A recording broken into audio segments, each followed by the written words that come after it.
Alright, yan. Magandang araw mga kabatas natin at ito nga ho 'no, ah, very popular request na naman ano po mga kabatas natin at atin ng, titignan yung video ni For the Motherland, Sass Rogando Sasot ano, ang title nito ay A Waste of Time. Ito kasi, yung comment ko dun sa question niya 'no, na parang a waste of time, 'di ba? Kasi parang I think it was a surplusage, gano'n. It was, it was hypothetical, parang gano'n. Panoorin niyo na lang yung pero ito, hindi ko na ipe-play yung comment 'no. Hindi ko na pero ayan, tumatawa kasi ako mga kabatas natin. Kasi may nakita akong magandang comment dito sa kanyang ano, tinitignan ko yung mga comments. Hindi ko nabasa lahat, pero yung first na comment na nakita kong very interesting, ito yung pag-uusapan natin muna bago ko i-play yung video ni Sass. Ano, ngayon, ito may comment si MP Tank 1 dito. Ano, ah, sabi niya, Libayan sounded really condescending, sabi niya. And to think wala naman siya experience sa international law. Just my observation. Siyempre, tas sumagot si Rain Talama, yes, sabi niya. Pero balikan muna natin si MP Tangkwan. Ano, sabi niya, I sound really condescending. Tulad ng sinabi ko sa inyo, I'm a generally happy guy. Ano, I'm generally a happy person. Tapos, nakita niyo naman yung live streams natin. Tapos ngayon, I cannot wipe off the smile, no, on my face. Pasensyahan niyo na lang. Ano. Pero ito, yung tinitignan ko, sabi niya, wala siyang experience sa international law. Meron naman kaming international law subject, no? Tapos dahil political and international law, yung first na ano, no, yung first na subject na kukunin mo sa bar exam, no. So meron naman akong experience hindi naman experience siguro. Paano mo ba i-experience yung international law? Pupunta ka sa ibang bansa. Pagpunta mo sa ibang bansa, international na yung law. O nakapunta na ako sa ibang bansa, di naka-experience na rin ako ng international law. Napag-aralan ko ba ang international law? Napag-aralan ko rin kasi nga pumasa ako ng bar exam, di ba? So nakakatawa dito, no? Yung experience ko pala, ino-observe niya. sabi niya, just my observation. Di ba? So, ewan ko kung paano niya na-observe yung aking experience sa international law, ano. Pero I've been to several countries na and I've experienced international law in action. Marami na rin akong bansang napuntahan. And I've experienced international law in action. Tapos ito, sabi ni Rain Tala, mga yes. Tapos sumagot si Julia Medina, sabi niya, MP Tangkwan, kaya nga unfollowed ko na siya kasi feeling ko magiging obob lang ako, sabi niya. Wow naman. Sige na nga. Sana wag nang magsalita ng English si batas natin. Kasi he sounds funny. Tagalog na lang po, Attorney Libayan, para mas effective yung pag-share mo ng batas as a trial lawyer. Yun. Pinipilit ko naman talagang convert lahat sa Tagalog. Kaya lang mahirap kasi talaga if sometimes, no, especially if you're a lawyer, you are inclined to think in English because you studied the law in English, no. Yun, nag-English ako. Do I sound funny? Are you laughing now? Are you laughing now? At saka unang-una ng mga oras natin, sounding funny is not a bad thing, no. Kaya pag sinasabi nila sa inyo you sound funny, wag kayong anong tawag dyan? Magagalit. Kasi funny is the new pogi. Funny is the new pogi. Yun. Tapos sabi dito, idea, not experience, sabi niya ganyan. Yeah. I think I have an idea din. Like I said, no, I studied international law naman and I passed the bar exam, no, with an examination sa international law. So I think, no, meron din akong konti. Tapos tuloy natin dito, no? Learn about international relations to the expert before ka mag-comment sa questions ni Professor Sass Rogando Sasot, sabi niya. Diba? Pero ako naman, no, mga kabatas natin, you don't need to be an expert to have an opinion or an idea about things, no? Especially kapag politics, no? Pag politika, labo-labo 'yan, 'di ba? Sa batas siguro and other specialized fields like for example medicine, pwede mo sigurong sabihin na ganyan o ganto, no? And parang may premium sa mga experts kapag ikaw ay may mga pinapasa na examination. Pero it doesn't mean still na kapag ikaw ay walang sinabi ko ulit yung still, nangiti ako kasi English yun eh. Do I sound funny again? Anyway, nawawala tuloy ako. Diba? Ngayon, yun nga, ang sinabi ko, you don't need to be an expert. You just have to have an educated opinion. O kaya siguro, a well-researched opinion about things. Kahit nga hindi well-researched basta well-thought lang. Diba? Because discourse is always, healthy discourse is always a learning experience. Kaya okay. Hindi kailangan ganyan. Tapos tignan natin, sabi niya, haha, feeling expert sa lahat, yun eh. Sabi niya, but may mga basher ako dito. Sa ni Sass. Pero yun, tapos yung sinasabi nilang feeling expert sa lahat, yun, wala naman akong clinic-claim na feeling expert ako sa lahat. If I have an opinion about everything, it's just how people are. Kahit ikaw siguro, magkakaroon ka ng opinion sa mga bagay-bagay. No? If you have opinions on things, it doesn't mean you're an expert. Kaya nga tulad ng sinabi ko, if I'm wrong, then correct me. Huwag mo akong sabihan na nagmamagaling o expert dahil sa tingin mo mali ako. Di ba? Tapos hindi tama yung sinabi ko. O di i-correct mo ako. Di ba? Buti nga, may mga taong nag-share ng kanilang information, ideas. And I also learn a lot from YouTube and YouTubers, di ba? Ang dami ko ring natututunan dito. Kaya I admire those people who share their opinions. And I don't smart shame them. Kaya wag nyo smart shame yung mga tao na feeling expert, ganto. Di ba? Let's do discourse. Di ba? Kung maling sinabi ko, di sabihin nyo maling sinabi ko. Tapos, tignan natin. Di ba? Pag-usapan natin. Di ba? Okay lang naman yun eh. Pero ito, puntahan na natin si Sass. Yun, may Frida Kahlo siya doon sa likod. Yan, yung painting. Painting ba yan? O printout? But yun si Frida Kahlo. Anyway, panoorin natin. To give a background on my education, I took foreign policy and diplomacy course. It's part of my program at Leiden University College. And okay, doon. Hindi ko alam nyo yung Leiden University College. Hindi ko talaga alam yun. Malayo sa ko yun, no? Malayo sa public school ko yun. Tapos, dito kasi sa isang term. Isang ba yan? May dialect dito sa Benguet, sa Baguio, no, Leiden.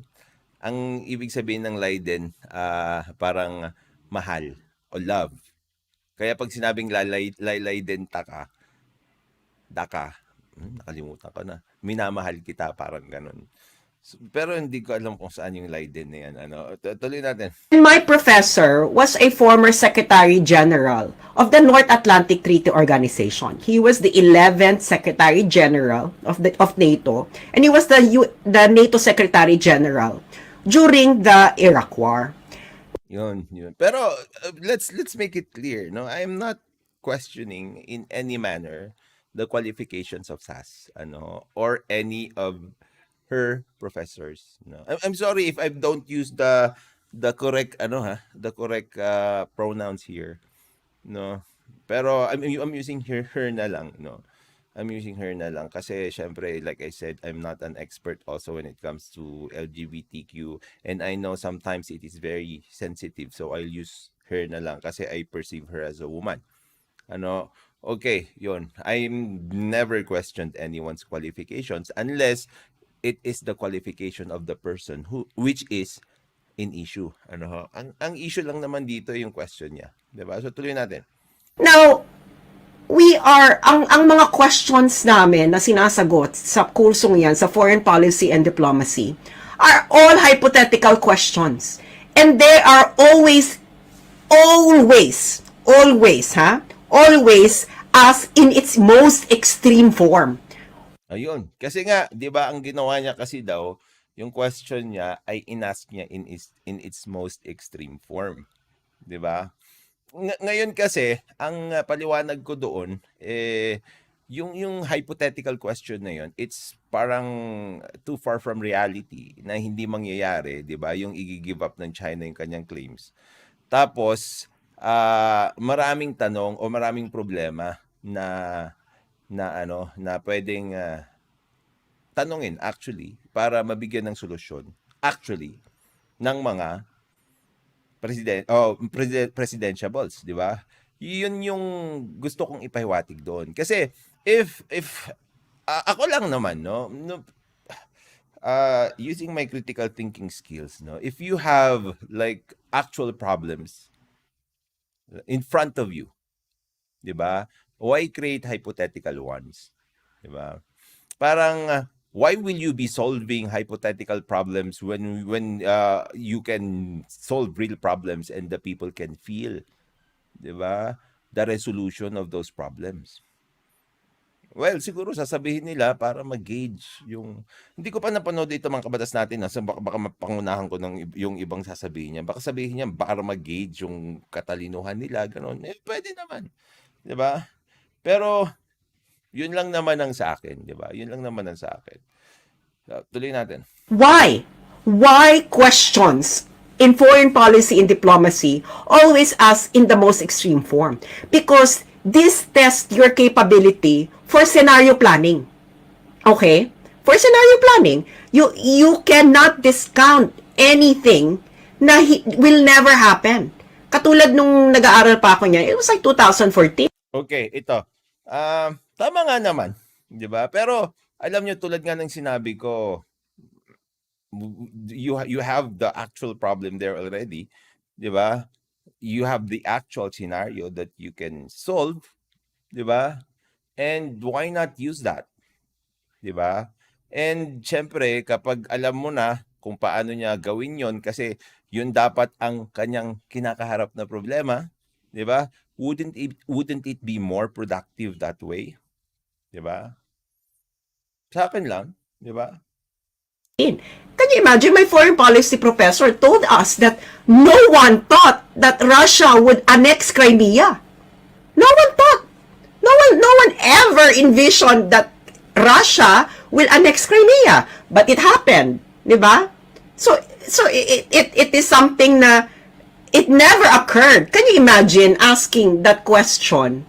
For example, to I think it was not a question, but I remember Trump saying na Russia will annex Crimea. I don't know if it's Trump or somebody else. And then they were laughing at him because they thought that it will never happen. But it did happen. Yun nga. So, yeah, the people laughed at Trump, di ba? Tumawa sila kay Trump. Pero, yun nga, tulad ng sinabi ko, it's the same answer, di ba? It's the same answer. Yung sinabi ko nga, you have like everything in place. You have the problem. You have the anyway, hindi ko na uulitin. Play natin. Diba? It did happen. Second, why are hypothetical questions like this are being asked? Okay. And why am I asking this? Because first, this was my academic training. We were trained to think through the worst case scenarios. Okay? Through the worst case scenarios. So yung sinasabi mong kailangan actual lang, dodong. you will never survive the domain of foreign policy and diplomacy if you will only think through an actual situation. Pero ito kasi, no, yung actual situation na sinasabi niya, ito siguro ang pinaka gist nung gusto kong ipahiwatig doon, no? If you are defending your territory, no, against states, 'di ba? Parang yung tanong niya kasi parang umalis ang China, 'di ba? How will you parang deal with that? How will you protect? How will you still, 'di ba? Parang paano mo pa rin pagtitibayin yung mga claims mo doon sa particular territories na yon. Parang yun ang sinabi niya, 'di ba? Pag hindi na nag-claim ang China. Magbabago ba yung gagawin mo in protecting your territory, your sovereignty in relation to international relations if like for example nag-back out yung China, 'di ba? Kasi in my opinion, you'll still be doing the same, 'di ba? You will still be having the same claims because of course, like for example, in court, 'di ba? Pag may karapatan ka sa isang lugar, 'di ba? May dispute kayo na nangyayari. Ito, para maintindihan nyo, kunwari may land dispute kayo ng kapitbahay mo. Yung karapatan mo doon sa land na yon, no? It is no the one that you can exercise to everyone. Against the world 'yan. 'Di ba? So like for example, lupa ko ito, akin ito. That is against the world. So, kung ano yung rights ko doon, ano yung karapatan ko doon, it is the same rights, it is the same they are the same rights, they are the same karapatan na i-exercise ko against si kapitbahay kong si Juan, si kapitbahay kong kay Jose. Kasi, yun ang karapatan ko eh. 'Di ba?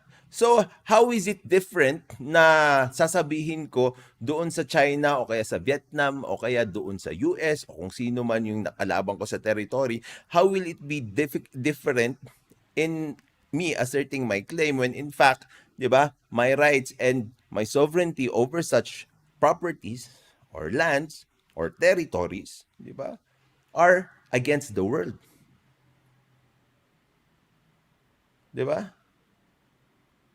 Ganun yun eh. Di ba? Anyway, play natin. Because the events, okay? The events in international relations are very unpredictable.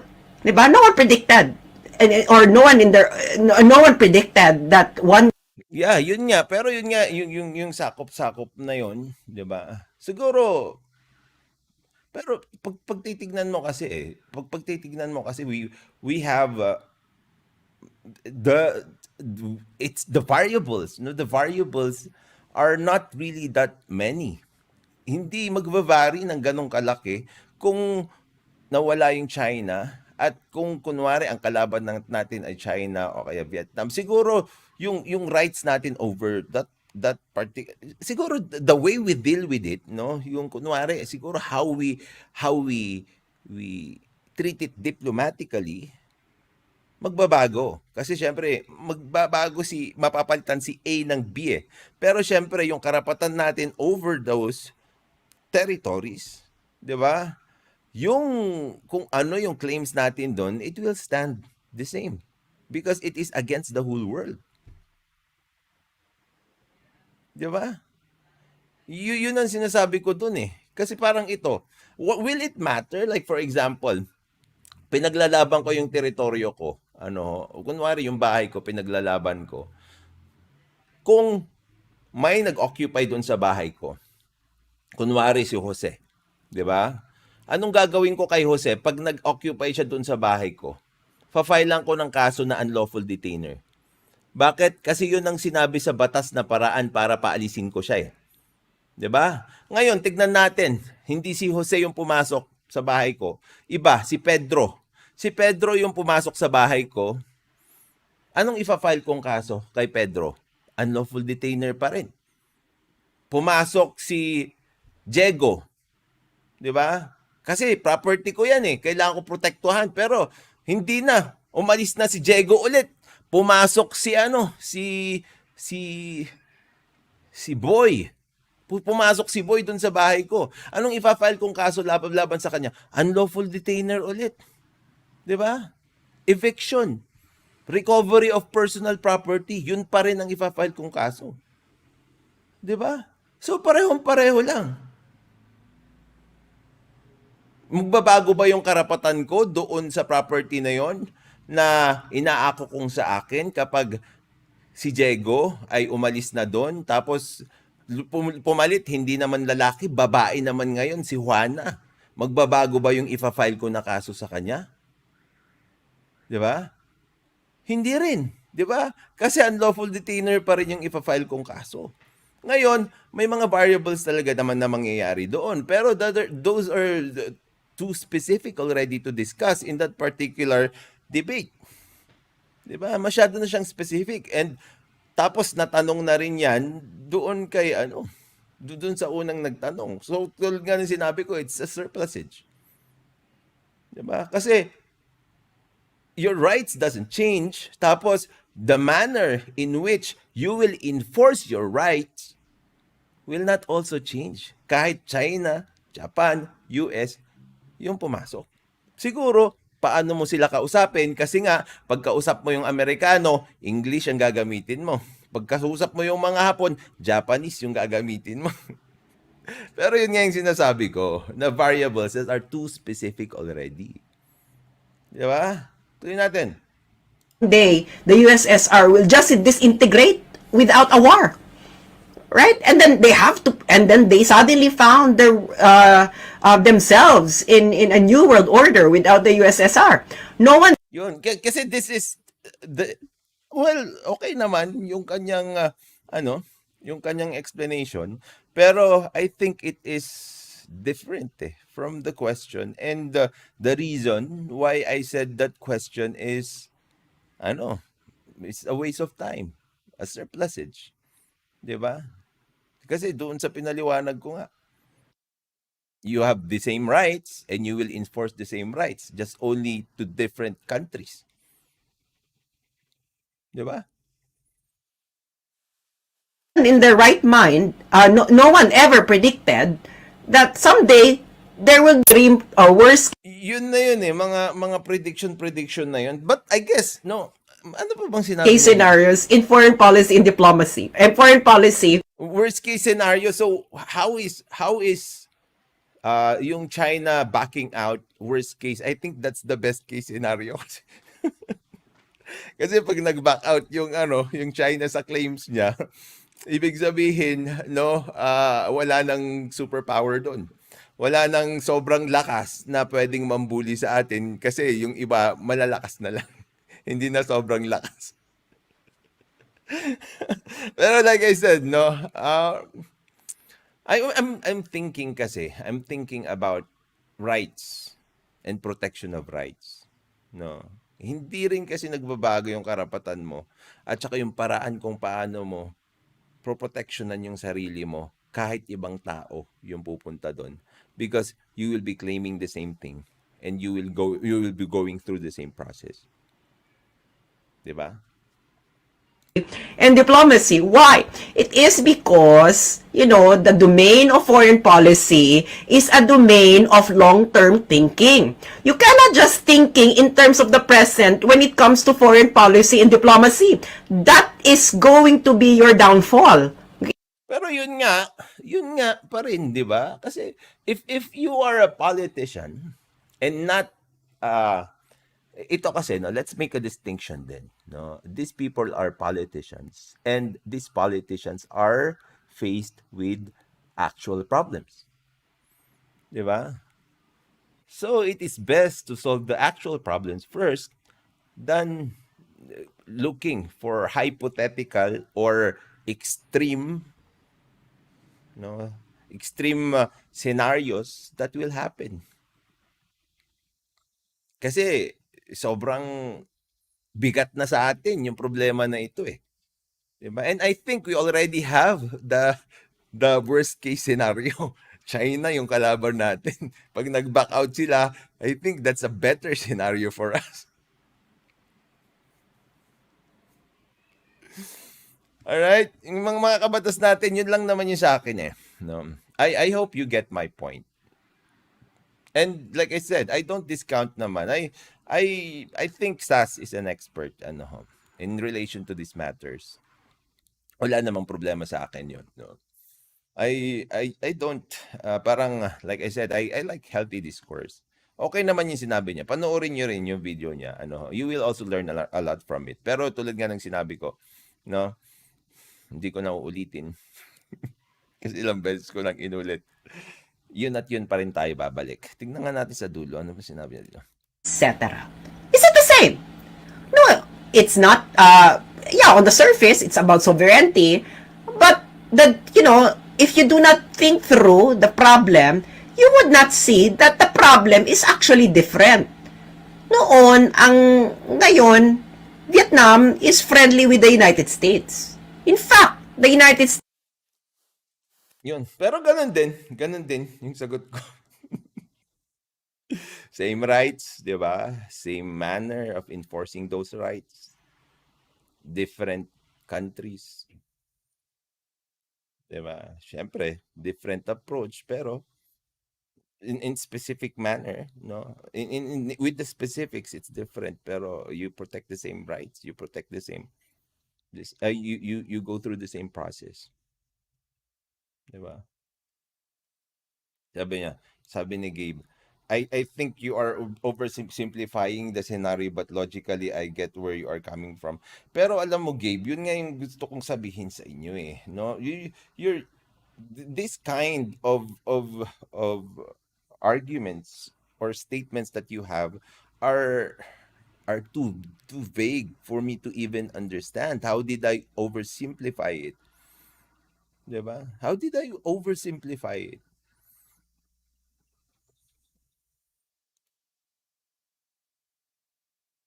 Sabi niya, it is indeed theoretical but still relevant, of course. Pero ang sinabi ko kasi, no, it's the same question. Na in extreme, na parang wala namang magbabago. So, why ask the question again?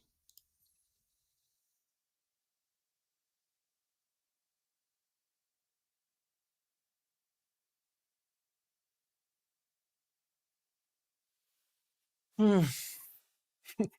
Anyway, mga kabatas natin, wala daw na pa siya. Napanood nyo ba? Hindi ko napanood. Ito lang, pinanood ko lang kanina kasi ang dami talaga nagre-request.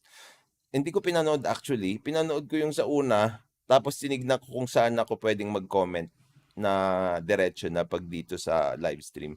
Tapos I started from there. But anyway, no, Ma'am Sass, tulad nga ng sinabi ko, well, pasensya na ako. Yung sinasabi lang condescending ako, lagi akong tumatawa, ngumingisi, no? Sabi ko nga, mas okay na yun kaysa kaysa umiyak ako. Kaysa sabihin nila akong umiiyak ako, ano. Anyway, ang ano na lang, no, ang mangyayari na lang, it's up to you to decide, no, kung ano sa tingin nyo ang mas okay sa inyo. Ganun naman yun eh. Diba? I will not also impose to you what I know and what I believe in. Kaya nga nandito ang batas natin for us to have healthy discourse. Parang ganyan. Si Ma'am Sass, di ba? Explain your side. Di ba? Para malaman din ng mga tao. Pati yung mga criticize ko na lawyers, like I said, di ba? That's what I want them to do. I want them to criticize me also, like what Sass is doing here. Di ba? This is a good thing.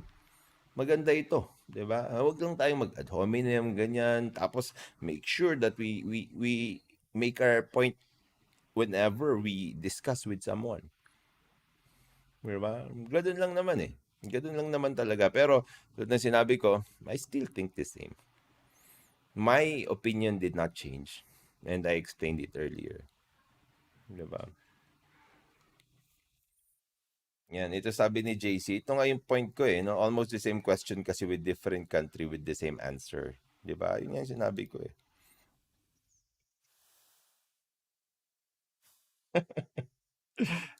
Ito, kinilig din si Atty. Huwag kayong ganyan. Magbasa ni Atty. Magalong yan. Lagot kayo sa Anyway, mga kabatas natin, no? It's fun. This one, I like this. I like this. Gusto ko yung mga ganito, no? So I can justify also myself. And I can also understand what people think about me. Di ba? Ganun talaga. Anyway, mga kabatas natin, papaalam muna ako. Wala tayong live stream sa kabila, pero baka mamaya mag-surprise ako kung hindi ako makatulog. Pero I'm sleepy na yun. Kasi I've been busy since we were here in Baguio. Ang dami-daming nilalakad, pinupuntahan, kailangan kausapin. Ano, yon. Anyway, maraming salamat mga kabatas natin. At matulog po tayo na mahimbing. Dahil alam natin na yung natutulog na mahimbing, siya yung laging panalo. Paalam po pansamantala. Sana yun.